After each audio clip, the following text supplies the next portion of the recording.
Hello everyone, I hope कि आपकी तैयारी अच्छी चल रही होगी। इस वीडियो में मैं केमिस्ट्री के क्वेश्चंस लेकर आया हूं। लगभग 20 से 25 क्वेश्चन हैं। फार्मूले से रिलेटेड, सिंबल से रिलेटेड और कुछ कंपाउंड से उनके नाम, कॉमन नेम, साइंटिफिक नेम से रिलेटेड क्वेश्चंस हैं। तो क्वेश्चन को ध्यान से देखिएगा और अपनी तैयारी करते रहिए, क्योंकि एग्ज़ाम के अब बहुत ही कम दिन बचे हैं। अब पूरे 1 महीने भी एग्ज़ाम के नहीं बचे हैं। तो रिवीजन स्टार्ट कर दीजिए और जहाँ से भी आपको क्वेश्चन मिले प्रैक्टिस करते रहिए, चाहे वो टेस्ट सीरीज के हों या कहीं से भी हो। लेकिन ऐसे क्वेश्चन प्रैक्टिस करिएगा जो आते हों एग्जाम में, जिस तरीके के आते हों। ज़्यादा कठिन करने के या बहुत बेकार क्वेश्चन करने का कोई मतलब नहीं होगा। आपको क्वेश्चन उसी तरीके के प्रैक्टिस करने हैं जिस तरीके का क्वेश्चन आता है आपके एग्जाम में। चलिए हम अपना वीडियो स्टार्ट कर लेते हैं। हमारा पहला क्वेश्चन कह रहा है, who introduced the symbols for representing the elements. इसमें कह रहा है कि सिंबल्स का आविष्कार किसने किया था, या फिर सिंबल्स लिखे जाएंगे ये किसने बताया था। जैसे हम किसी भी एलिमेंट का सिंबल लिखते हैं, जैसे कार्बन का हम लिखते हैं, कार्बन का हम C लिखते हैं, तो ये सिंबल लिखना किसने बताया था हमसे, वो पूछ रहा है। तो इसका करेक्ट आंसर जो है वो डाल्टन है। डाल्टन ने सबसे पहले सिंबल लिखना शुरू किया था। उन्होंने बताया था कि हम इसको सिंबल से लिख सकते हैं। हम ऑप्शन में देख लेते हैं कहाँ पर है। डाल्टन, बी ऑप्शन में दिया हुआ है हमारा। तो सिंबल किसने स्टार्ट किया था? डाल्टन ने स्टार्ट किया था। क्वेश्चन कह रहा है, symbols of anti money is. कह रहा है एंटी मनी का सिंबल क्या होता है। तो एंटी मनी का जो सिंबल होता है SB होता है। इन सारे क्वेश्चन में आपको समझने की जरूरत नहीं है उतनी ज़्यादा। आपको ये सारे सिंबल्स याद होने चाहिए, उनके नाम याद होने चाहिए। पीरियोडिक टेबल एक तरीके से आपको पूरा एक कॉमन याद होना चाहिए। बहुत ज़्यादा डिटेल में उसका नहीं याद होना चाहिए, लेकिन सिंबल्स हो गए, उनके नाम हो गए, मेटल, मेटलॉइड्स और नॉन मेटल्स कौन कौन से हैं वो सारे आपको याद होने चाहिए। एटॉमिक नंबर, एटॉमिक वेट, ये सब कुछ अगर आपको याद होगा तो आपको सारे क्वेश्चन करने में आसानी होगी। तो हमारा ए ऑप्शन में SB दिया हुआ है, हम करेक्ट आंसर है SB लगाएंगे। SB का मतलब होता है स्टीबियम। स्टीबियम, यहाँ से ये लिया गया है सिंबल, लैटिन नेम है उसका स्टीबियम। नेक्स्ट क्वेश्चन देखते हैं हम। Symbol sodium. सोडियम का सिंबल हमें बताना। सोडियम का सिंबल एकदम कॉमन है, हर फार्मूले में, हर कंपाउंड में आपको देखने को मिलता है। जहां भी रिएक्शन होता होगा आपने बहुत इसको यूज किया होगा, तो आपको याद होना चाहिए सोडियम Na होता है। इसका एटॉमिक नंबर, एटॉमिक वेट ये भी याद होना चाहिए, और ऑक्सीडेशन नंबर भी इसका आपको याद होना चाहिए कि क्या क्या हो सकता है। अगर ये सारी चीजें आप याद करके चलेंगे तो आपके लिए आसानी होगी। क्वेश्चन कह रहा है, chemical formula of alcohol is. हमें अल्कोहल का केमिकल फार्मूला बताना है। तो अल्कोहल का केमिकल फार्मूला अगर हमें बताना है तो सबसे पहले हमें पता होना चाहिए वहां पर फंक्शनल ग्रुप लगेगा OH। फंक्शनल ग्रुप होना चाहिए OH, तभी हम कहेंगे कि ये अल्कोहल है। उसके साथ साथ कुछ और कंडीशंस होंगी, लेकिन पहले हम ऑप्शन देख लेते हैं, फिर बाद में उसे देखते हैं। ऑप्शन में दिया हुआ है पहला C2H5OH, दूसरा दिया हुआ है C2H5COOH, और तीसरा है KOH, और चौथा है CH3। इन सब में से CH3 को हम हटा देते हैं क्योंकि इसमें OH है ही नहीं, और COOH ये एसिड हो जाता है, तो हम इसको भी हटा देते हैं। 2 ऑप्शन हमारे हट गए, 2 ऑप्शन बचे जिसमें OH हमें दिख रहा है। तो इसमें से कौन सा होगा उसे हम देख लेते हैं और क्यों होगा। तो हमारा करेक्ट ऑप्शन जो होगा यहाँ पर C2OH5OH होगा। KOH को हम नहीं लगाएंगे क्योंकि अल्कोहल होने के लिए सिर्फ OH का होना काफी नहीं है, उसके साथ कार्बन और हाइड्रोजन भी होने चाहिए। अगर कार्बन हाइड्रोजन नहीं है उसके साथ तो फिर उसे हम अल्कोहल नहीं कहेंगे। KOH जो है ये बेसिक हो सकता है लेकिन अल्कोहल नहीं है। Chemical name of baking soda is. Baking soda का केमिकल नेम क्या होता है। अगर केमिकल नेम, कॉमन नेम, ये सब नेम और फार्मूले आपको पूछता है तो इसके लिए मैंने आपको एक पूरा PDF दिया हुआ है, अपने टेलीग्राम चैनल पे भी मैंने शेयर किया था। उसमें लगभग काफ़ी सारे जितने आने के चांसेस है उस सबका नाम मैंने लिख रखा है, और सबके फार्मूले भी लिख रखे हैं। वहां से जाके आप उसे डाउनलोड करके याद कर सकते हैं। तो बेकिंग सोडा का जो केमिकल नेम होता है वो होता है sodium bicarbonate. Sodium bicarbonate. Option में हम देख लेते हैं कहाँ पर है।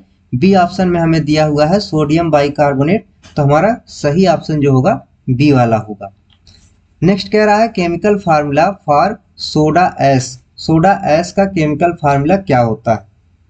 सोडा एस का केमिकल फार्मूला जो होता है Na2CO3 होता है। Na2CO3 होता है। ए ऑप्शन में हमें दे रखा है यहाँ पर। ए ऑप्शन में हम लगाएंगे आंसर। अपना करेक्ट आंसर Na2CO3 होगा।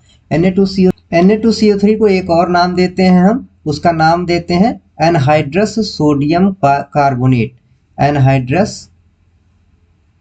Anhydrous sodium carbonate. Anhydrous sodium carbonate अगर ऐसा कहीं नाम देता है तो भी आपको ये आंसर लगाना है। तो हमारा सोडा ऐश का हो गया Na2CO3। नेक्स्ट हम देखते हैं sodium hydroxide is also known as. कह रहा सोडियम हाइड्रोक्साइड को हम और क्या नाम से जानते हैं। तो सोडियम हाइड्रोक्साइड का जो फार्मूला होता है NaOH होता है। ये सोडियम हाइड्रोक्साइड का फार्मूला होता है। इसे हम कास्टिक सोडा के नाम से जानते हैं। कास्टिक सोडा के नाम से जानते हैं।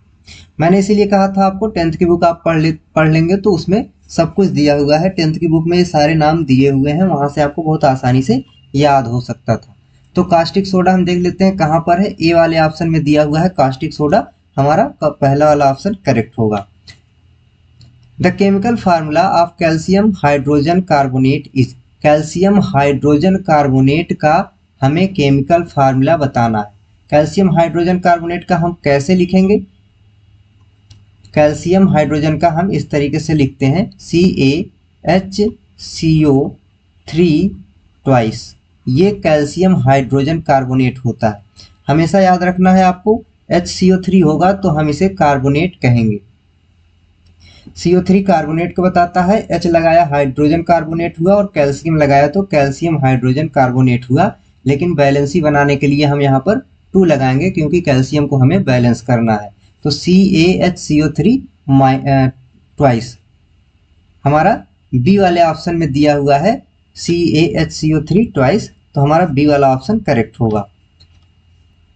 स्पिरिट इज कह रहा है स्पिरिट हम किसको कहते हैं। स्पिरिट का हमें केमिकल नाम बताना है। एक तरीके से फार्मूला भी आपसे पूछ सकता है, वैसे फार्मूला जनरली पूछता नहीं है, इसका कॉमन नेम और केमिकल नेम पूछा जा सकता है आपसे।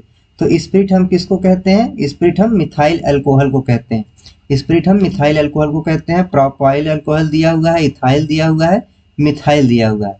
हम सी ऑप्शन को करेक्ट लगाएंगे, मिथाइल अल्कोहल। जो हम अल्कोहल ड्रिंक करते हैं उसमें इथाइल अल्कोहल होता है। मिथाइल अल्कोहल को पीने से डेथ हो सकती है आदमी की तुरंत, क्योंकि ये हमारे लिए पॉइजन का काम करता है।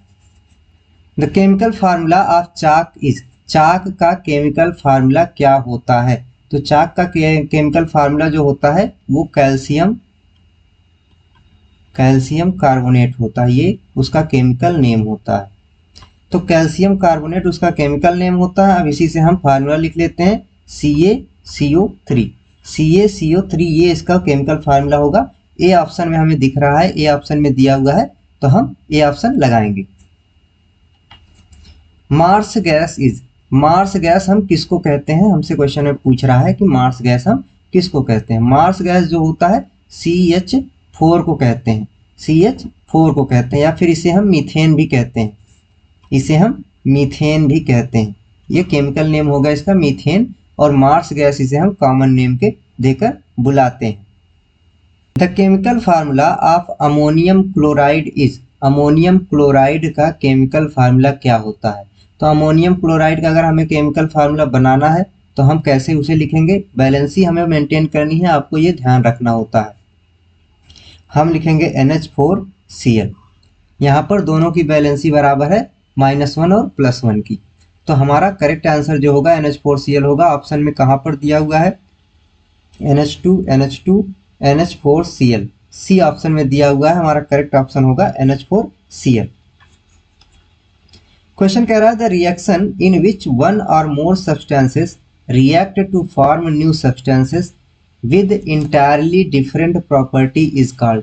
हमसे पूछ रहा है कि एक ऐसा रिएक्शन बताओ उसका नाम क्या होता है जिसमें 2 या 2 से ज़्यादा सब्सटेंस या एक से ज़्यादा सब्सटेंस मिलते हैं और नया सब्सटेंस बनाते हैं जिसकी प्रॉपर्टी पूरी तरीके से अलग होती है। तो ऐसा किस रिएक्शन में होता है। हमेशा न्यू फॉर्मेशन जो होता है वो केमिकल रिएक्शन में होता है, जिसकी जो नया कंपाउंड बनता है उसकी प्रॉपर्टी पूरी तरीके से अलग होती है। फिजिकल रिएक्शन में ऐसा नहीं होता है, उसकी प्रॉपर्टी अलग नहीं होगी जो कंपाउंड बनेगा। लेकिन केमिकल रिएक्शन में ऐसा होता है। तो हम देख लेते हैं, पहला कह रहा है a biochemical reaction, nuclear reaction, physical reaction, a chemical reaction.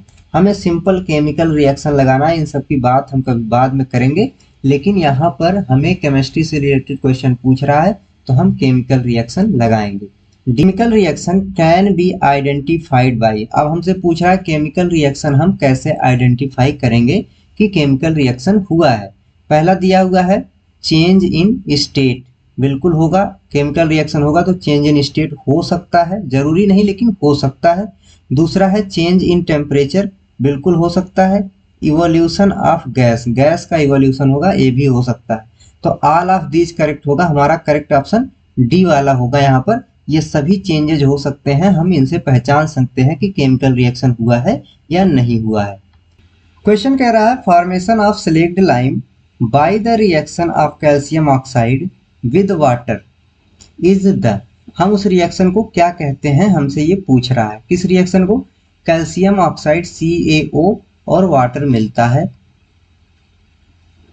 ये दोनों मिलते हैं, उसके बाद जो कंपाउंड एक बनाएंगे, कंपाउंड क्या बनाएंगे, ये CaOH होल ट्वाइस, ये कंपाउंड बनेगा जिसका नाम स्लेक्ड लाइम होता है। स्लेक्ड लाइम हम इसे कहते हैं। ये रिएक्शन हुई, हमसे पूछ रहा है इस रिएक्शन का नाम क्या होगा। तो सबसे पहली चीज, एक चीज और देखना हमें, जब ये रिएक्शन होती है तो यहाँ से हीट रिलीज होता है, मतलब हीट रिलीज होता है। कोई चीज जिसमें जहां पर भी हम इसे रखेंगे वहां पर ये उस चीज को गर्म कर देगा, जैसे जिस भी बर्तन में हम इस रिएक्शन को करवा रहे होंगे वो बर्तन भी गर्म हो जाएगा। इसको हम एक्सोथर्मिक रिएक्शन कहते हैं। तो ये एक्सोथर्मिक रिएक्शन होता है, एक्सोथर्मिक होता है, पहली चीज हो गई। हम देख लेते हैं क्वेश्चन में क्या क्या दिया हुआ है, डिकम्पोजिशन, डिस्प्लेसमेंट, कॉम्बिनेशन और एक्सोथर्मिक। हमारा डी वाला तो करेक्ट है, लेकिन उसके साथ साथ यहाँ पर कॉम्बिनेशन रिएक्शन भी करेक्ट हमारा। दो कंपाउंड मिलकर एक कंपाउंड बना रहे हैं जिसकी प्रॉपर्टी थोड़ी डिफरेंट आ रही है, तो वहां पर कॉम्बिनेशन रिएक्शन होता है। अगर डिस्प्लेसमेंट डिकम्पोजिशन कुछ भी नहीं हुआ है तो हम बोल सकते हैं कि कॉम्बिनेशन एक्सोथर्मिक रिएक्शन हुआ है। तो अगर आपको इस तरीके से ऑप्शन में दे देता है कि दोनों अलग अलग दिया हुआ है तो इस क्वेश्चन को अगर आप छोड़ के आएंगे तो भी आपको नंबर मिलेगा, क्योंकि इस पे हम अप्लाई कर सकते हैं कि ये वाला क्वेश्चन गलत है। यहाँ पर दोनों ऑप्शन सही हो सकते हैं। यहाँ पर मैं बता दे रहा हूँ सी और डी हमारे दोनों सही होंगे। नेक्स्ट हम देख लेते हैं which of the following is a decomposition reaction, इसमें से डीकम्पोजिशन रिएक्शन कौन है। तो डीकम्पोजिशन रिएक्शन हम कैसे पहचानेंगे, कोई एक कंपाउंड होगा, सिंगल कंपाउंड होगा, ये रिएक्शन होगा, मतलब या तो हम हीट करेंगे इसे या किसी भी तरीके से ये टूटेगा और दो कंपाउंड देगा, B+C दे सकता है। ये कंपाउंड था, ये B+C दे सकता है या और ज्यादा कुछ भी दे सकता है, लेकिन दो या दो से ज्यादा ही देगा, उससे कम नहीं देगा। अगर एक ही देगा तो हम डीकम्पोजिशन रिएक्शन नहीं कहेंगे। तो हम ऑप्शन में देख लेते हैं कौन कौन सा है। पहला दिया हुआ है CaO + H2O, दूसरा है 2FeSO4, तीसरा है Na2SO4 + BaCl2 और चौथा है CuO + H। तो मैंने कहा एक कंपाउंड टूटता है, एक दो या दो से ज्यादा कंपाउंड बनाता है। तो ऐसा बी वाले ऑप्शन में दिख रहा है, FeSO4 टूट रहा है, Fe2O3 बना रहा है, SO2 और SO3 बना रहा है। बाकी सब में कोई ना कोई दो कंपाउंड मिलकर एक रिएक्शन कंप्लीट करा रहे हैं। तो हमारा डीकम्पोजिशन रिएक्शन कौन सा होगा, बी वाला होगा, एक ही कंपाउंड टूट रहा है और दो कंपाउंड बना रहा है। Fe2O3 + 2Al बनाता है Al2O3 + 2Fe, मतलब एल्युमिनियम को Fe2O3 से हम रिएक्शन करा रहे हैं तो Al2O3 बनाता है, एल्युमिनियम ऑक्साइड बनाता है और आयरन बनाता है। Above reaction is an example of, ये कौन से रिएक्शन का एग्जाम्पल है, मतलब इसका नाम क्या है हमसे पूछ रहा है। डीकम्पोजिशन रिएक्शन है, कॉम्बिनेशन है, डबल डिस्प्लेसमेंट रिएक्शन है, डिस्प्लेसमेंट रिएक्शन है, कौन सा है हमें बताना है। तो अगर हम यहाँ ध्यान से देखें तो एल्युमिनियम क्या कर रहा है, यहाँ से एल्युमिनियम आयरन को रिप्लेस कर रहा है, एल्युमिनियम आयरन को रिप्लेस कर रहा है, यहाँ से ये रिप्लेसमेंट रिएक्शन हो सकता है या डिस्प्लेसमेंट रिएक्शन जिसे हम कहते हैं वो हो सकता है। हम ऑप्शन देखते हैं। पहला है कॉम्बिनेशन रिएक्शन, कॉम्बिनेशन तो नहीं हो रहा है यहाँ पर। डबल डिस्प्लेसमेंट, डबल डिस्प्लेसमेंट भी नहीं हो रहा है। डीकम्पोजिशन तो नहीं हो रहा है। डी वाला ऑप्शन दिया हुआ है डिस्प्लेसमेंट रिएक्शन, हमारा डी वाला ऑप्शन एकदम करेक्ट होगा, क्योंकि एल्युमिनियम आयरन को डिस्प्लेस कर रहा है, उसकी जगह ले रहा है और उसको हटा रहा है। अगर यहीं पर आयरन किसी और से रिएक्शन करके कोई नया कंपाउंड बना दिया होता उसी रिएक्शन में, तो हम डबल डिस्प्लेसमेंट रिएक्शन कहते हैं, मतलब दोनों एक दूसरे के पोजीशन को एक्सचेंज करते उसमें, तब हम उसे डबल डिस्प्लेसमेंट रिएक्शन कह सकते थे। Chemical reaction occurring in nature is generally, कह रहा है ऐसा केमिकल रिएक्शन जो नेचर में, प्रकृति में खुद से हो रहा है, वो क्या होता है? रिवर्सिबल होता है, इरिवर्सिबल होता है, ऑक्सीडेटिव होता है, या इसमें से कोई नहीं। तो जो भी नेचुरल रिएक्शंस होते हैं वो इरिवर्सिबल रिएक्शन होते हैं। जैसे इरिवर्सिबल रिएक्शन का मतलब उसको हम दोबारा फिर से वही कंपाउंड नहीं बना सकते। जैसे कोई एक नेचुरल रिएक्शन हुआ जिससे कुछ नया कंपाउंड बना, उसके बाद हम उस कंपाउंड को फिर से रिवर्स करके पुराना वाला कंपाउंड नहीं बना सकते, उसे हम इरिवर्सिबल रिएक्शन कहते हैं। तो रिवर्सिबल, इरिवर्सिबल बी वाले ऑप्शन में दिया हुआ है। नेचर में कौन सा होता है? इरिवर्सिबल रिएक्शन होता है। उसके बाद कह रहा है burning of natural gas is an example of, natural gas को हम बर्न करते हैं, वो किसका एग्जाम्पल है? एक्सोथर्मिक, एंडोथर्मिक, न्यूट्रलाइजेशन, या फिर इनमें से कोई नहीं। तो बर्निंग ऑफ नेचुरल गैस, जब भी नेचुरल गैस जलेगी तो हीट निकलेगा। तो एक्सोथर्मिक, एंडोथर्मिक में कौन सा ऑप्शन होगा? एंडोथर्मिक को हमें तुरंत हटाना होगा, एंडोथर्मिक हो ही नहीं सकता, एक्सोथर्मिक हो सकता है। तीसरा कह रहा है न्यूट्रलाइजेशन रिएक्शन, न्यूट्रलाइजेशन रिएक्शन मतलब जब एसिड और बेस एक दूसरे से रिएक्शन करते हैं और अपने कैरेक्टर को छोड़ के एक नया कैरेक्टर बनाते हैं, जिसे हम साल्ट कहते हैं। वो ना तो एसिडिक होता है ना ही बेसिक होता है, वो न्यूट्रल कंपाउंड आता है। ऐसे कंपाउंड को ही हम साल्ट कहते हैं और इस रिएक्शन को हम न्यूट्रलाइजेशन रिएक्शन कहते हैं। तो यहाँ पर ये वाला ऑप्शन भी हमारा हट जाएगा, न्यूट्रलाइजेशन भी हमारा नहीं होगा। नन ऑफ द एबव होगा नहीं, क्योंकि पहला हमें दे रखा है एक्सोथर्मिक रिएक्शन, तो एक्सोथर्मिक हमारा करेक्ट होगा। क्वेश्चन कह रहा है the reaction which is accompanied by the absorption of heat is known as, कह रहा है कि ऐसा रिएक्शन जो किसी के एब्जॉर्प्शन से चलता है या फिर हीट के एब्जॉर्प्शन से साथ साथ चलता है, उस रिएक्शन को हम क्या कहते हैं? पहला कह रहा है कंबसन, एक्सोथर्मिक, एंडोथर्मिक और ऑल ऑफ दीज। तो इसका कहने का मतलब ये है कि जब हम कोई एक ऐसा रिएक्शन करा रहे हैं जिसमें हीट एब्जॉर्ब हो रही, मतलब जैसे आप पानी में कभी चीनी घोलिए, उसमें क्या होता है, जैसे ही चीनी घोलना स्टार्ट करेंगे तो जिस बर्तन में घोल रहे होंगे, गिलास होगा या जो भी होगा, वो बाहर से ठंडा हो जाएगा। तो वहाँ पर हीट को एब्जॉर्ब कर लिया उसने, मतलब एंडोथर्मिक रिएक्शन है। उस रिएक्शन को कंप्लीट करने के लिए हमें बाहर से हीट देनी पड़ती है, उसी हीट को लेने के लिए वो बाहर से हीट खींच लेता है, जिसकी वजह से गिलास ठंडा हो जाता है। हमारा करेक्ट ऑप्शन जो होगा वो एंडोथर्मिक होगा, सी वाला ऑप्शन हमारा करेक्ट होगा। हीट एब्जॉर्ब हो रहा है तो एंडोथर्मिक रिएक्शन होगा, हीट रिलीज हो रहा है तो एक्सोथर्मिक रिएक्शन होगा। क्वेश्चन कह रहा है balanced chemical equation is in accordance with, कह रहा है कि हम कोई भी केमिकल इक्वेशन कैसे बैलेंस करते हैं, मतलब किस लॉ के हिसाब से बैलेंस करते हैं। पहला कह रहा है Avogadro's law, law of multiple proportion, law of conservation of mass, या लॉ ऑफ गैसियस एक्सचेंज। तो हम जो भी इक्वेशन को बैलेंस करते हैं वो मास को बैलेंस बनाए रखने के लिए करते हैं। कंजर्वेशन ऑफ मास का जो लॉ है उसको मेंटेन करने के लिए हम इक्वेशन को बैलेंस करते हैं। हमारा सी ऑप्शन यहाँ पर करेक्ट होगा, कंजर्वेशन ऑफ मास। एक रिएक्शन दिया हुआ है यहाँ पर Na2CO3 XHCl के साथ रिएक्शन कर रहा है, 2NaCl बना रहा है और CO2 बना रहा है, उसके साथ साथ H2O बन रहा है। हमसे पूछ रहा है X की वैल्यू क्या होगी।